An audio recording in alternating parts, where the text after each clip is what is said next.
This is On Freedom by Timothy Snyder. Timothy Snyder is a much celebrated historian, Yale professor, but this is not a history book. This is a philosophy book. So why would he write a philosophy book? I think he's trying to give us a philosophy, help us to understand the definition of freedom and the philosophy behind fascist governments. And I think if you've been paying attention to the news, you can understand why he would find that to be an urgent thing to do right now.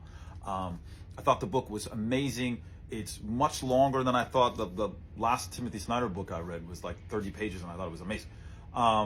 This one is pretty thick, and I think it's something I'm going to be reading again and again, because he is trying to help us to understand if we do not have a good working definition of freedom, then we will not protect the freedoms that matter to us.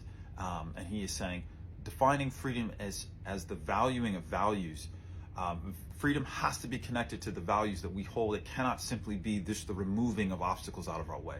And so the whole book is really about his definition of negative freedoms and positive freedoms, and how that relates to political history, particularly in Germany, Nazi Germany, Russia now, America right now. And so I thought this is just a book that's trying to give you a lens to look at the world and evaluate how politicians and governments are presenting the idea of freedom. And I just thought it was incredibly helpful.